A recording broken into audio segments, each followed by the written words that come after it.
without being compelled to do it. I mean, it's like, what do you want them to do? I'm not saying it's about. I'm not saying that it's not always about the corporations as yes, they're the bad guys because they're actively thwarting progress. So that they're bad from that perspective. But it's not always the answer. Isn't always well. We got to force them to do something. It's more about the consumer deciding that they don't want to be manipulated in this way. Like, again, sort of comes back to when you're talking about the being paid for your data. People have to say, you know what, I'm tired of giving these guys my data for free and letting them go off and do whatever they want with it. Maybe I do deserve to be compensated. It's the same kind of situation. You have to, as a consumer, you have to say, you know, this is a duopoly. Do I want to keep down this road? I mean, it does. Is it concerning to me? Is it But concerning that there's no other choices? without regulation being compelled, the corporation has to find profitability in doing that. So enough people would have to have Linux Yeah, and exactly. demand and Yeah, give the opportunity, give the business opportunity to make money by creating something that was compatible with it. yeah, And yeah, exactly. I'm just saying, there has that to be takes a a lot of awareness. Yeah, yeah. I mean, yeah. look, we I, live in a I think democracy. I think Okay. corporations are a lever to pull to drive something if you give them outsized control over the economy, and they could probably be a hindrance in their own way because they're working within their own self-interest to be profitable, Well, especially if they not have probably. They shareholders. will. That is the No, of course. that is the And end but I think product. that's the issue. I almost feel like I get corporate. I don't know. I feel like you and I could probably go back and forth with this, and I may agree with you in the end. But Hmm. I feel like we blame corporations, but because we as a society give them so much leeway, so much power, when really we should have a lot more regulation to control the lever instead of them controlling us, instead of them dictating to us. You see that in these congressional hearings. Yeah. Nowhere does it speak louder in a congressional hearing where the congressmen are asking the corporations to tell them what to do. And then you look into it and you're like, oh, these people write their bills for them, so on and so forth. And as long as that dynamic is like that, how do you blame the corporation for doing exactly, in a sense, what we're telling them to do? It's what our representatives are telling them to do, what we're asking them to do. So until we have better representatives, Well, again, I I mean that I think you use the operative word there. It's not about blame. Blame is yelling into the void. It's screaming into the black hole. It's not productive. That's sort of where the conversation needs to go. It's where people need to take the conversation. It's not. It's no longer. It's not good enough to simply say fossil fuels suck. I'm really tired of them destroying the climate. That we know that's just bare. You know, you could scream about that. You could go to any hill, any mountain, scream top of your lungs into the sky. It won't make any difference, even if you were writing your Congress people, because they're writing their checks in order for elections. We all know this.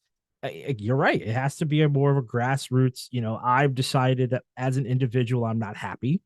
And as an individual, I'm no longer going to buy their products and I'm going to actively look for alternatives. And it has to be more than just one person. That's what's unfortunate about it. It has to be a movement. It has to be an effort amongst people, a grassroots movement, if you will, because no one else is going to stop them for you. They're too entrenched.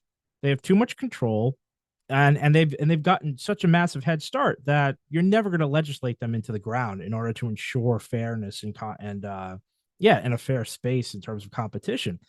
It's more about people being educated to understand that the end result of capitalism, and this is I hate using capitalism. You always sound like a socialist. I am a socialist, but you always sound like a socialist when you're like, the end result of capitalism is to basically take all the money from the people and leave the proletariat out.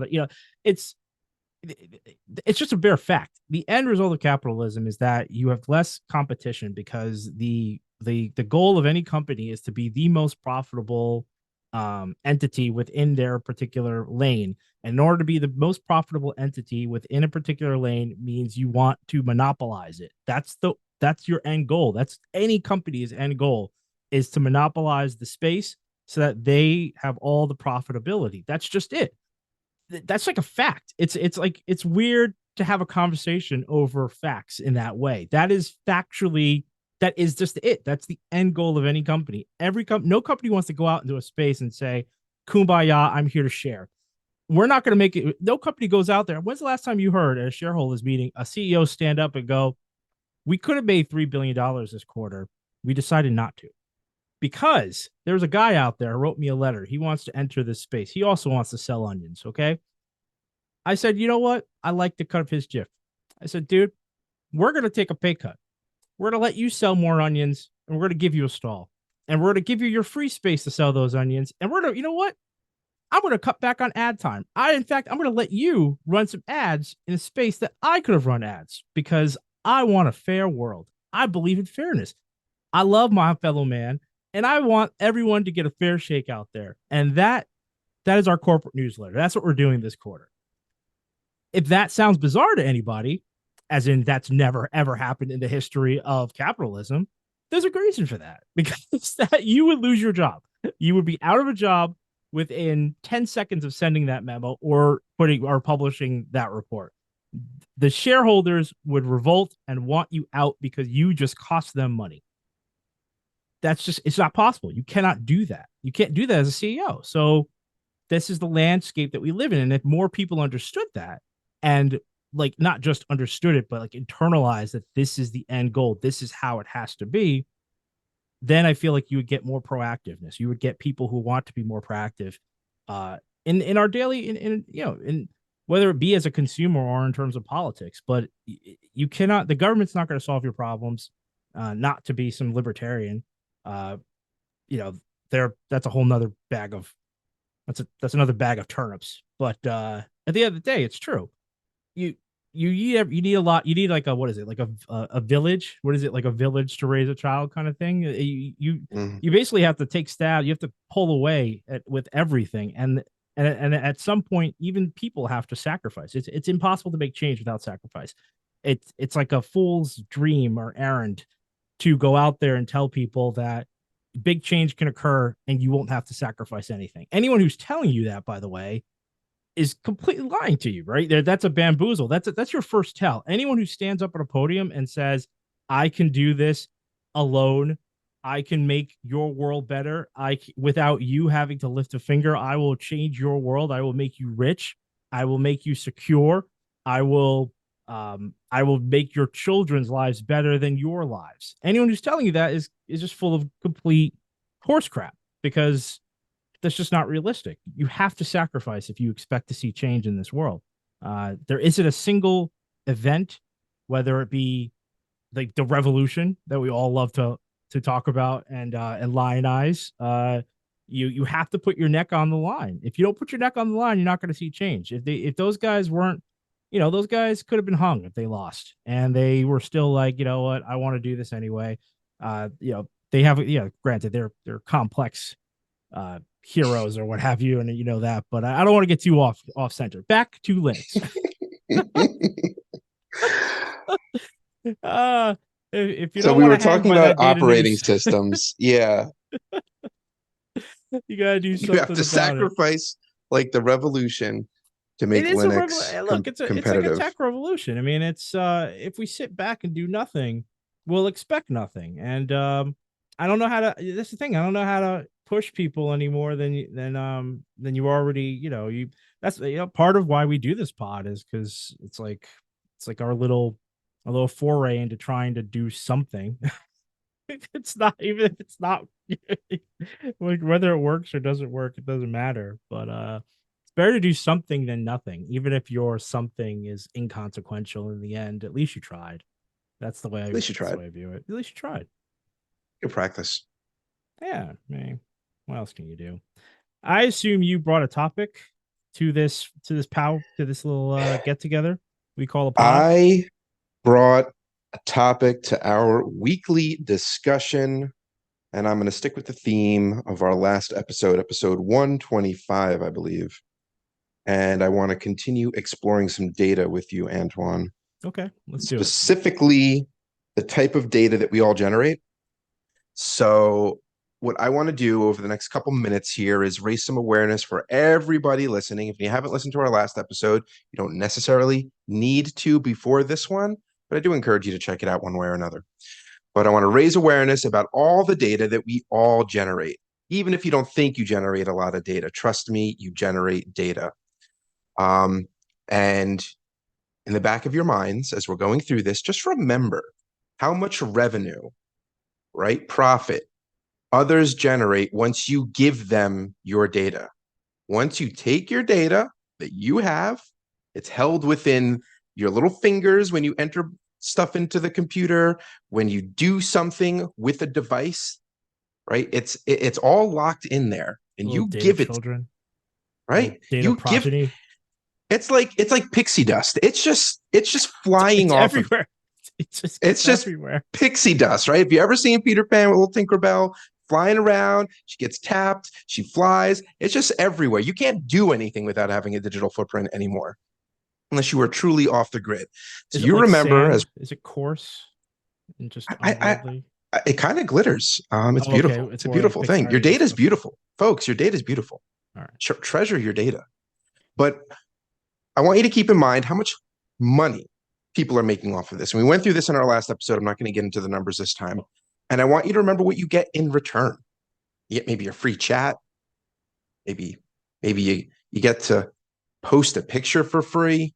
Maybe you get to play a game for free. Or other times, actually most of the time, funny enough, and you don't even realize it, you're actually paying for the service and they're just profiting that much more off of you. Right. So it's really, really interesting. So go check out episode 125. It's kind of like the preface to all of this in a sense.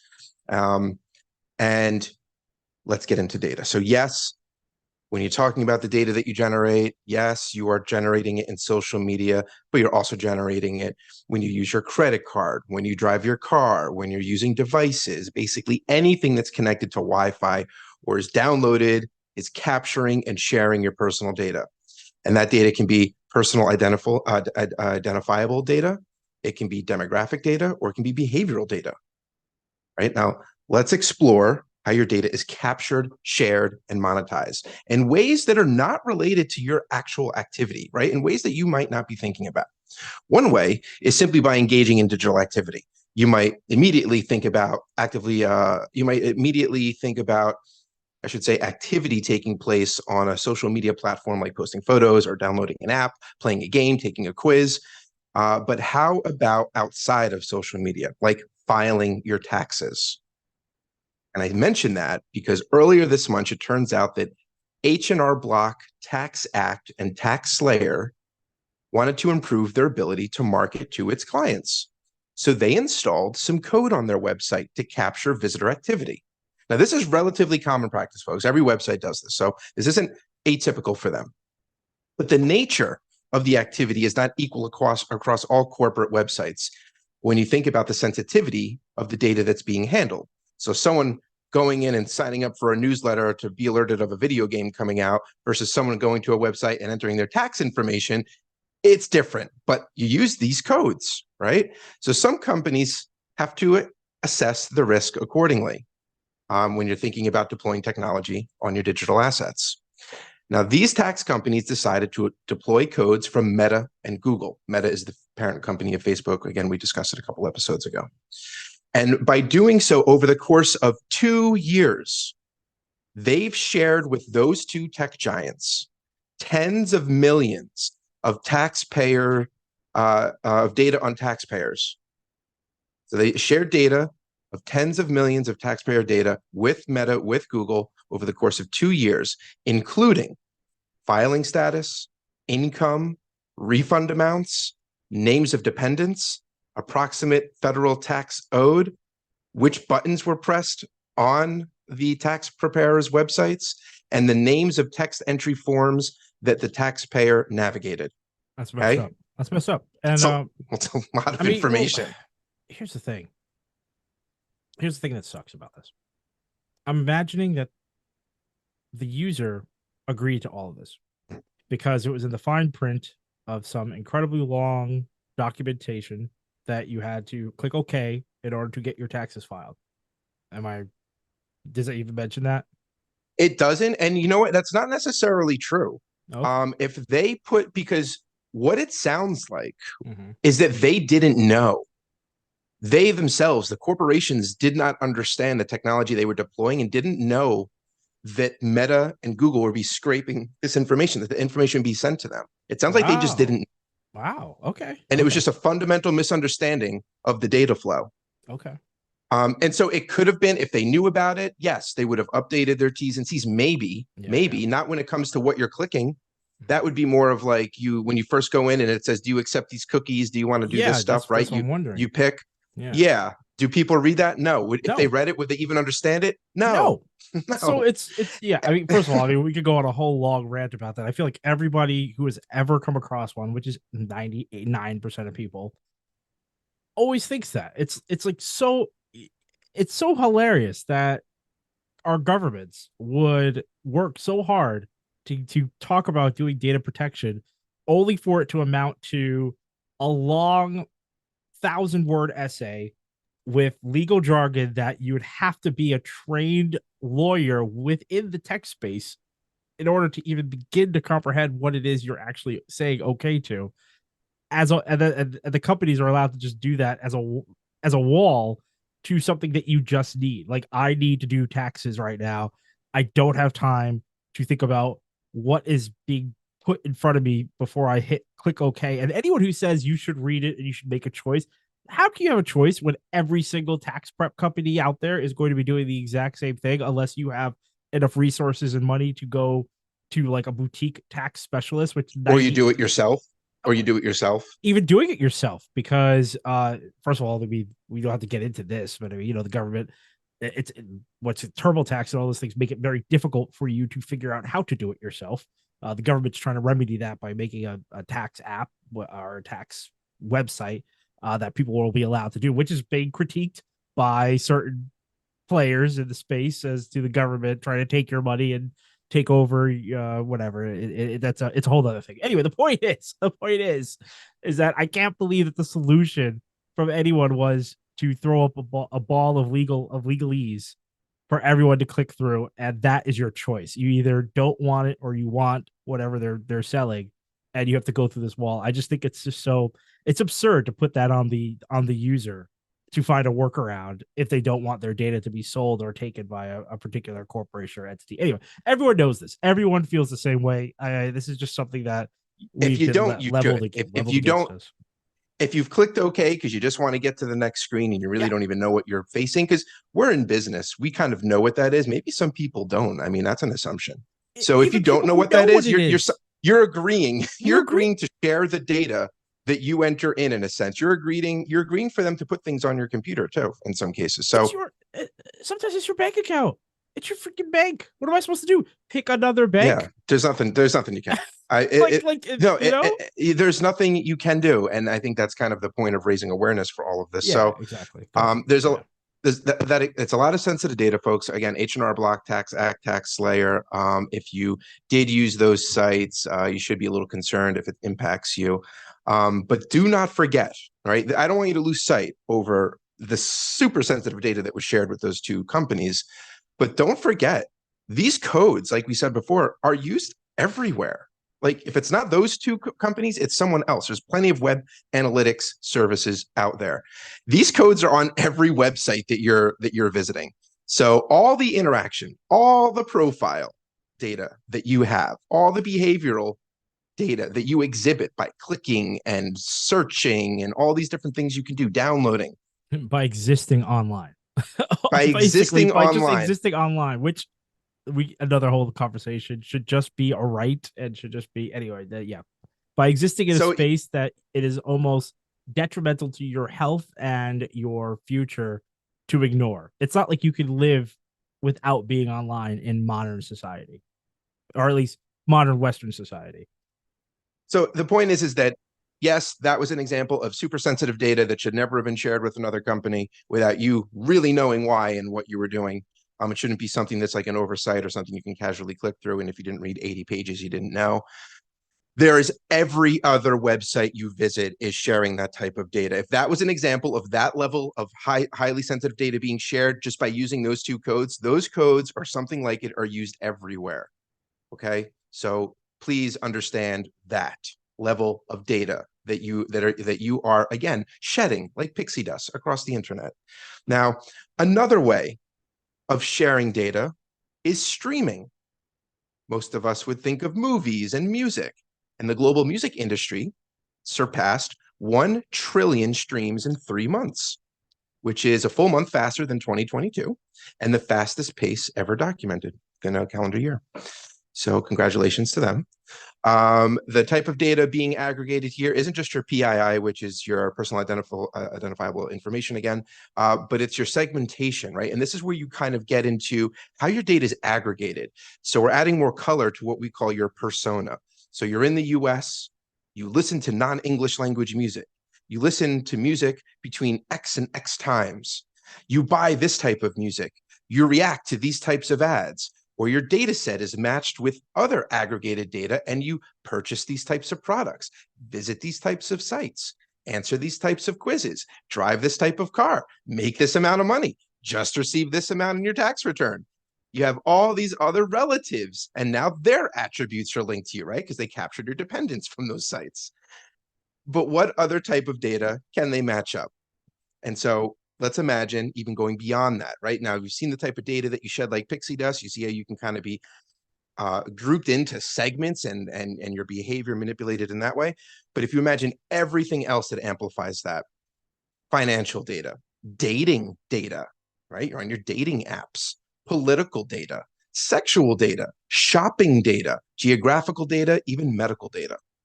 And there's even a method for data extraction by those that seek to profit from it, meaning activity on social media or other websites is arguably legal and purposeful, even though if it's negligent from erroneous coding. But what about hacking, right? So there's all the legal stuff out there that we have to worry about. Then you have hacking that gives entities access to your very sensitive information. And earlier this month, state-backed Chinese hackers penetrated Microsoft's cloud-based security and hacked the emails of officials at multiple US agencies. This happens at other jobs too, right? This isn't an attack on Microsoft. This is just something that recently happened. But we also, and we give so much sensitive data to our employers. So none of it is really 100% safe. You have this medical giant, HCA Healthcare, which operates 180 hospitals in the US and Britain, said 11 million patients in 20 US states had their personal data stolen, including address, phone number, email, date of birth, scheduled appointments, and the medical departments that were involved. It's unknown whether or not Social Security or form of payment was taken. So while these examples are very specific in terms of hacking, we've seen this play out numerous times over the past years, decades, with corporate entities. I think Sony was a big one several years back. So all the information that individuals share with their work, whether it's with a corporation they're doing business with or a patient of, or they work there, none of it's really possible to stop. Like, we are not stopping hacking, but it is something that happens. So the revenue being generated by corporations, independent or state actors, whether it's lawful or unlawful, is happening. They are using our personal data. It is happening in our personal and professional lives. And in none of those situations are we being compensated for the data that we own. So when you consider at least some of that compensation would be helpful if you're getting hacked and your life's being ruined. Your yeah, that's what I mean. data's being stolen, and someone's opening up 1,000 cards in your name, ruining your credit score, and the only thing you could do is either have signed on to some sort of I forget what you call them. What do you the life support or whatever, the life hack places that say they'll insure you for like $1 million if your data's stolen, and the best you can do is have go on. Yeah, the best you can do is have your debt forgiven, but you still wasted all that time with your identity being stolen, your data being stolen, things have been purchased in your name. You have to untie that knot, and that knot can take a very long time. It costly. That's what I'm saying. It's costly. At least if you're being paid, it could help offset some of this, some of that. Well, that's what I mean. Yeah, that's the whole point of bringing up the hacking. Is that something that you can necessarily plan for? Not in a sense of mitigation, but if you have a steady stream of income, of passive income from your data that's making money because of your engagement with the digital world, and that's coming in, yes, that does offset it by nature organically. Yeah, so you say that though. You say that, and that's a question I always have. People are always like, "All right, it's hacking is an inevitability," almost like gun violence in the United States. It's like it's going to happen no matter what because this is our culture, this is the world. But it's like the government gets hacked every other month or week, like some of these other corporations. Well, the other example where what did I say? 12 U.S. agencies. Yeah, you said 12. Yeah, but I mean, but it's not. Again, it's not nearly as frequent as like Target or Walmart when these guys have to drop. The fact that they've X number of customers have been impacted by some sort of hack.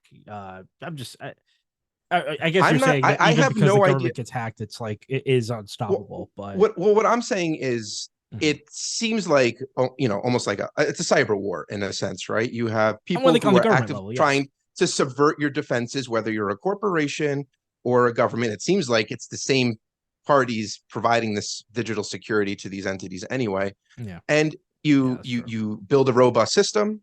Yeah, People are chipping away at it. That's their job 24/7. And then they find a hole, an entry point, and they crack it and they get what they need. And then you fill that hole, and then the game starts all over again. And I imagine that's how it is. Now, will we ever find a way to, maybe with quantum computing, can't be hacked? I have no idea. But until yeah, I yeah. can buy a laptop with that, maybe, it is just, part of the game. I have no idea. I Fair don't know enough. anything about this stuff. Is it Fair a enough. lack of resources and research that have gone into this because it's an industry now, computer security, cybersecurity? If I wanted to be cynical, is it like that? I don't Yeah, but know. I mean, But I don't know that the government would let themselves be open to hacking just to be one of the just to feed an boys. industry, yeah, Yeah, exactly. Just exactly. to feed, Yeah. exactly. I can't see that because it's the danger's too great. Um, Plus, again, when it comes to government hacking, you've got state actors. It's not like it's not like there's some big old play along when China hacks the U.S. government.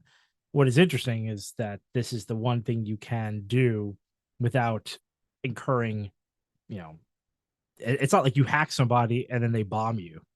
It's like you hack somebody and then they try to create some sanctions that hurt you economically, but because of the way that money filters through hands these days, it's like almost impossible to actually hinder anyone that's a big player in the world economically. There's always a reach around. There's always a back door to almost everything.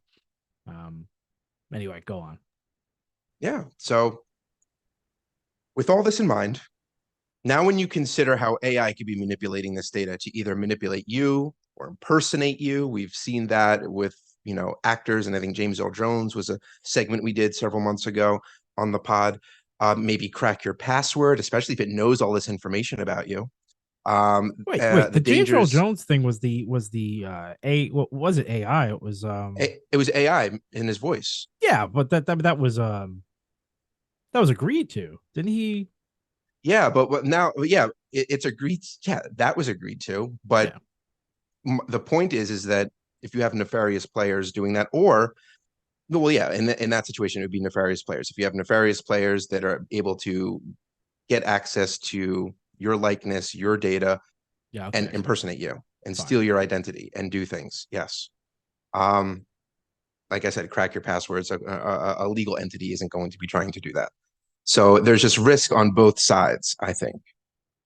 Um, and I think that the more AI becomes ingrained, accessible, normalized, the more danger to society it's going to pose without proper regulation. And we've covered that before.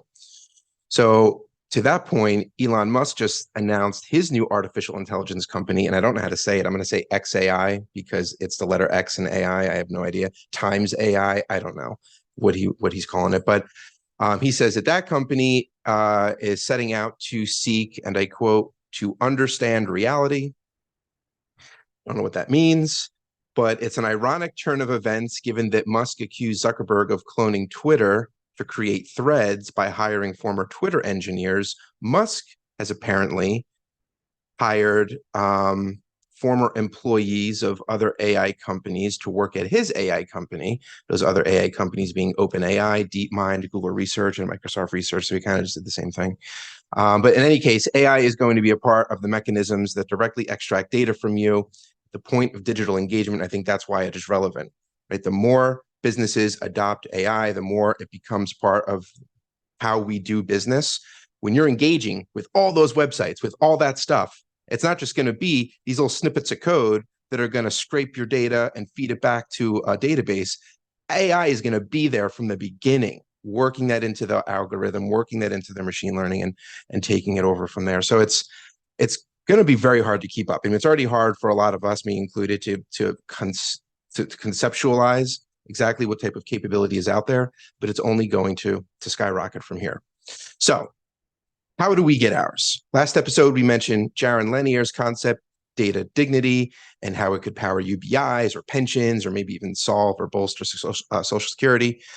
Heck, it might even pay for a few other things too. But after doing a little digging, and this is where I'm going to kind of pose this back to you, Antoine, it wasn't hard to reach the extent of my understanding. So I'm curious if you can comment further about what I'm going to say. Apparently, and I've never heard this before, or maybe I have, but I certainly don't know what it is, Web3 could help with data dignity and the MIDs, and we covered that last time, that are proposed. Now, again, for our listeners, if you haven't heard the last episode, go check it out, 125, for more info on MIDs. But MIDs are basically like unions for people that generate data, and there would be MIDs for various types of data generated based on its value.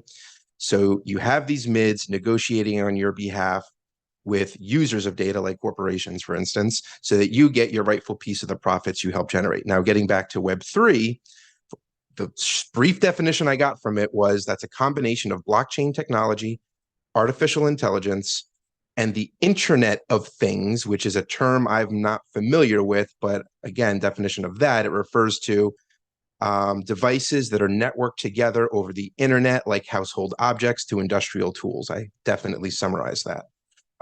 So it's thought that this might be a big enabler of MIDs to operate safely and securely. I have never heard of Web3. I don't know if you have or familiar with that in any way. Derisively. I feel like anytime someone talks about Web3, it's not in a up and yeah, it's not in the Web3 is going to be our savior. It's more like, oh yeah, this is going to be a boondoggle like Web3 kind of thing. Not to insult anyone who believes in Web3, because I'm not an expert in terms of this. Internet of Things, Fediverse, we talked about that last episode. That they maybe we'll get some irate commenters, but as far as I could understand it, they're quite similar. And I believe, even in the article I was reading, there was some talk that the Fediverse was sort of something that was born out of that initial idea. The parts of Web3 is what's informing it. But beyond that, I cannot speak to Web3. The only thing I can say is that it's been around for this idea has been around for a very long time and has yet to materialize. So maybe we're getting to a, what do you call it, a precipice, or like a breaking point, if you will, where things have gotten so bad and so out of control that we are looking for an alternative. Again, this is similar to the Linux conversation that we started this episode with. It's out there. Does that mean people are going to migrate over to it? No, especially if it's more difficult and it's not something that they're familiar with, unless they're forced into it by either some sort of legislation that forces the adoption of a new type of internet and ensures that certain corporations and people have to use it for some reason. Again, I think don't we're know saying what the mid powers three. that be I would think do that, but I think they were saying Web3. It's not so much that we're all going to adopt it. It's that to do these MIDs, to do all of these unions for different types of data that we all then belong to and that work on our behalf, you need a really like safe and secure technology platform infrastructure to track your data, to track your payments. Like you just need a way to do this securely. And this, because I guess it includes blockchain technology and AI, and it's connected through this Internet of Things, which is, any device, I guess, connected to the internet. This gave us the infrastructure to at least build off of. Now we have, some traction. that's fair. It's an opportunity there, Yeah, but not sure. necessarily. I mean, look, the answer to your question. I mean, the first question anyone would ask is, all right, does this hurt anyone's profit model? If the answer to that is yes, in any way, shape, or form, the Well, it likelihood is of because you're getting a piece of it now. Now people get a percentage. there's your answer as to how much their appetite there is for this adoption. I mean, not to be cynical, is you're right. I mean, look, we talked about it at the very beginning. I said that you got to try something. If Web3, if people want to get on board, and if there's, I would love an opportunity to test it or to engage with it, as long as it's not being actively blocked, which is how that's how I foresee the future with regard to, why would Microsoft want to curtail OpenAI's proliferation throughout the web, especially if it's going to make them billions of dollars by adopting something more So secure. it's like in a So it's Web like three. you go on to Facebook, and then a pop-up comes up, and instead of it being like a cookie pop-up, do you accept these cookies, or do you want to go to your preference center? It's turn off your data dignity. Turn off, turn off your mid. Your Turn off your dignity. mids. I wish Turn that off your data dignity. that would be really good for the enforcement of it, to have to call it that. You're actively a good way of doing this is to shame people, I suppose, if you really wanted to get action. Do you agree to turn off your dignity and allow this company to essentially um fleece you? Lack of Yeah, different terminology. So yeah. look, Anyway, that's it. I wanted to raise awareness about yeah. the amount of data that people have, right? Again, going back to just from driving your car, folks, your car has a computer in it. You go to get checked up, they plug in to diagnose it, but they're probably downloading stuff. They certainly have access to it. You got your GPS, you got all these different things that are just collecting so much information on you. What was that episode that we did with where I talked about it was the guy, was it Sam, whatever, who's in charge of OpenAI? We covered the Altman, was it yeah, Altman? I think so, something like that. And we played bits of the testimony, and we were laughing about Congress bringing up what was it? It was the House, it was a Senate, no, it was the Senate. It was in front of the Senate committee, some sort of Senate committee. We're bringing up like Napster in terms Napster. of discussing the future of the internet and They what brought up this. Napster, how they blew it, how they were inept. So instead of saying this is how we're going to do it differently this time, they Yeah, said, we really blew that Napster thing. right. And it's like, great, bring up all your past failures to say how you're failing now. I Yeah, mean, but that's as kind of if what that Napster was was. the last failure. That's part of the ridiculous of it. As Well, if you yeah. haven't made other issues, like as if they, again, as if a couple of big players haven't completely created and owned the internet. I mean, Google was nothing when Napster was running around. There was no such thing as a Google website. I mean, that company didn't even, I mean, it existed, but not in the way in which it exists today. So for you to blow up and be like, we've dropped the ball on Napster, which is now defunct, doesn't even exist anymore.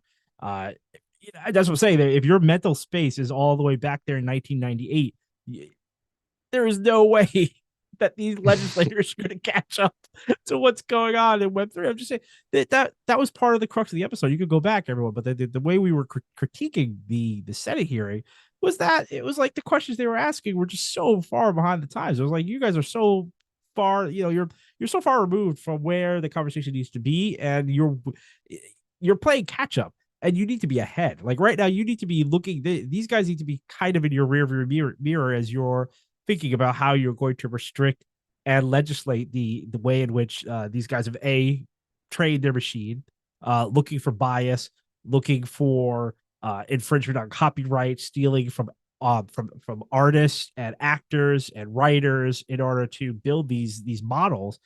They weren't even there. They were nowhere near any of that space, and it's like to think that they're going to get into a Web3, which is, again, that's a massive leap forward. We're talking about that's 4D chess. Web3, that's a space where we have yet to embark. And I don't know, man. This is just, it's so wild. It's depressing.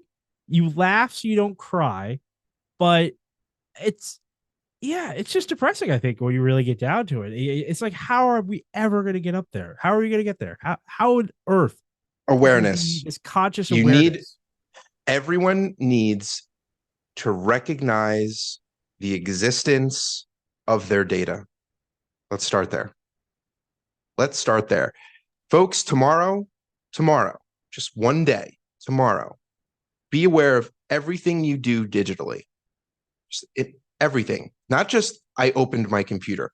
What did you do on it? What did you type in? What did you click on? What did you scroll through? What did you hover over? Right? They capture that. You hover over it. They know exactly what you're hovering over. They create heat maps from it. They know how long you hovered over it. They know all that stuff. Think of everything that you do and just understand how much pixie dust you give off in a day.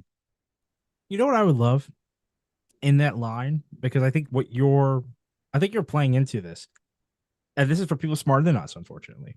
But it would be amazing if there was a company that could model based on a questionnaire. You give a questionnaire to the individual, and they just input exactly like you just said. How many websites did you visit today?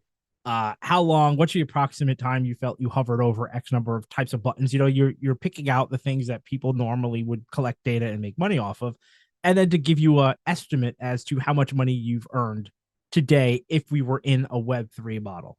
I think that would be really cool because that's something you could promote, and then people could be aware. I mean, I think that, and then you could do a savings account of it too, where if you go back and re-enter it every day, it can keep telling you how much money you would have after a month, and then after a year, and that could be a compelling argument. Eventually, people could say, "Holy crap, I got $10,000 that is sitting in this model's bank account.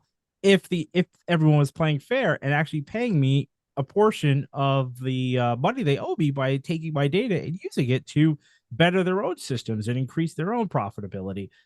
That I think would be compelling. That would be something that I think would get a lot of buzz. Listeners out there, I'm giving you the idea because I can't do it. I don't have the Antoine, bandwidth. this was the resources. idea from the carcinogen counter. You're just repackaging the carcinogen counter that you didn't seem totally bought in about. So the carcinogen counter that will kill you, you're on the fence with. But this data thing, look, see, money drive. Look, it's money talks, folks. Yeah, look, even the socialist is all in on the money through the health, all in on the money. I'm all about equity. I'm all about getting people their fair share, especially when they're already working for it. That's all it is, people. That's all socialism is. It's just giving you your fair share because you've already put in the labor.